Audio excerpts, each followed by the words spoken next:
Wouldn't be Ryan the Great, and today we are here. I told you guys I was going to have some UFC predictions for you all. UFC 312 predictions. It's going down here tonight in Sydney, Australia. I don't know what time it's going to be in Australia when this card takes out. I know it's at 10 p.m. Eastern time here in the United States, which typically is. So I don't really know. If the Australian people have to go there at 4 o'clock in the morning like the London fans did, then I truly feel bad for them.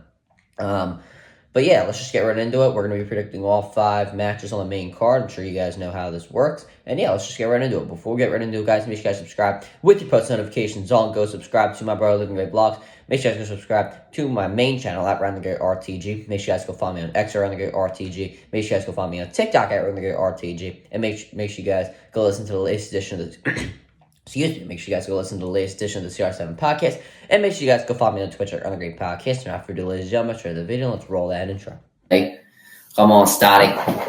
Stop! Stop! Stop! Stop! Red Flare! First pitch! Bring him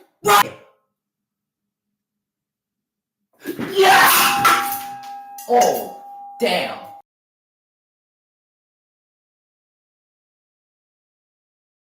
Alright, let's start the video. So starting off with the very first fight of the card, Jake Matthews versus Francisco Prado in a welterweight bout. I'm going to take Jake Matthews here by unanimous decision. I will take Matthews in this fight just because he has a little bit more of experience on this stage. Also, he's more of a well-rounded fighter, while Prado definitely has knockout power. Matthews, he can definitely take this fight to the ground.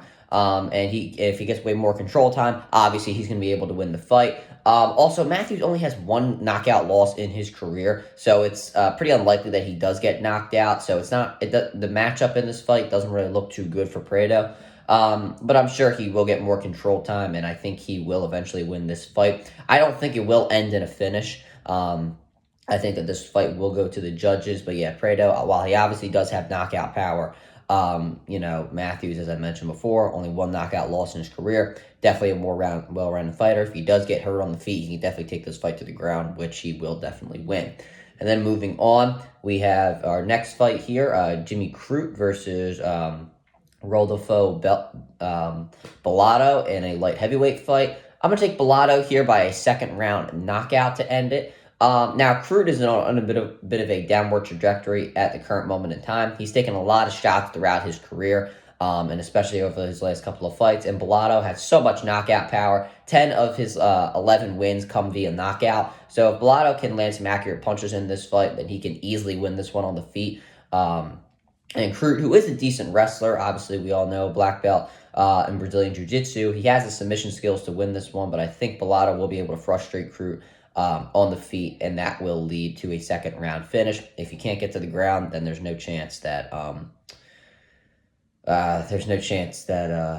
Bellato loses this one on the feet. So we will have to see there. But yeah, I think Bellato's second-round knockout is pretty fair.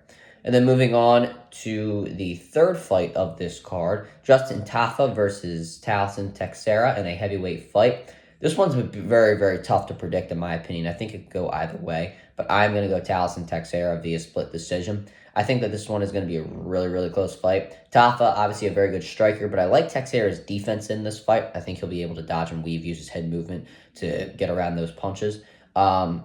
I also think Tafa has taken a little too much damage throughout his career. Texera, as we all know, some dangerous knockout power. Also has a better grappling game. Now, how much grappling do we really see from heavyweights at the end of the day? But, I think it could play a role in this fight here. Tafa's gas tank is very, very questionable. So if this one does go to the third round, I think that Texera will be able to take it. Also, he can land some takedowns. That could also land him a couple of rounds. So at the end of the day, I'm leaning towards Texera, but if Tafa does win, I wouldn't be too surprised. Then our co-main event, Zhang Weili defending her women's strawweight championship against the undefeated Tatiana Suarez, 11-0 in her career. I get a lot of people want to take Tatiana Suarez, and I get how great of a wrestler she is, but Weili has definitely improved when it comes to her takedown defense in the last couple of fights. I think Weili will land a lot of leg kicks, something that she does do well in, which will take away some of the wrestling from Tatiana Suarez. I think Weili is a way better striker on the feet. And, Flores has also not been in 5-round wars like Zhang Wei Li has been in before. I think her improvement in the ground game, I don't think which means Wei Li will not get submitted in this fight. I think she's better on the feet. I think she can go the distance. I'm going to take her to the unanimous decision. I saw Daniel Cormier compare this to Merab and Umar Nurmagomedov. Honestly, I feel like that is a good comparison. Everyone was taking Umar in that fight, and Merab found a way to win. I think we probably could see the same thing here in this fight. And then our main event, Dricus Du Plessis defending the middleweight championship against Sean Strickland. Now, a lot of people wanted to see Khamzat Chimaev in this fight, and a lot of people want to see Imavov in the next fight, but I think it's going to be Khamzat Chimaev. I think whoever wins this fight is just going to be fed to Chimaev, so it is what it is. But I will take Dricus Du Plessis via a 4th-round knockout. He's just going to BS his way to a win again. I mean, against Adesanya, his stance and his hand movement and just everything he did was just so untechnical and so weird. And he still found a way to win. But Adesanya did a bad job giving up his back for the majority of the fight when they were on the ground. And Du Plessis, I think the second time when he was on his back, he was able to, it might have been the second time, he was able to get the rear naked choke finish, and he scouted it out and he finished it. So good for him. I think Strickland won the first fight against Du Plessis. I'm not going to lie to you guys.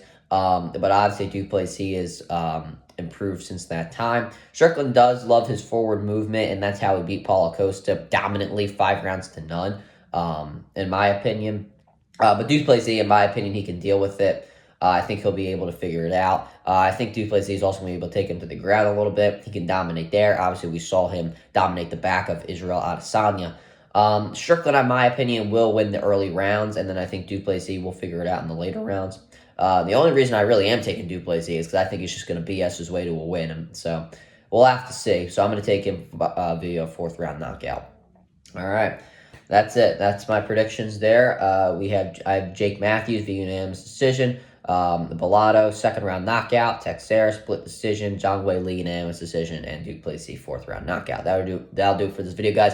Make sure you guys subscribe with the post notifications on. Go subscribe to my brother Lyndon Gray Vlogs. Make sure you guys go subscribe to my main channel at Ryan the Great RTG. Make sure you guys go follow me on X at Ryan the Great RTG. Make sure you guys go follow me on TikTok at Ryan the Great RTG. Make sure you guys go listen to the latest edition of the CR7 podcast. And make sure you guys go follow me on Twitter at Ryan the Great Podcast. And as always, Ryan the Great out. Peace.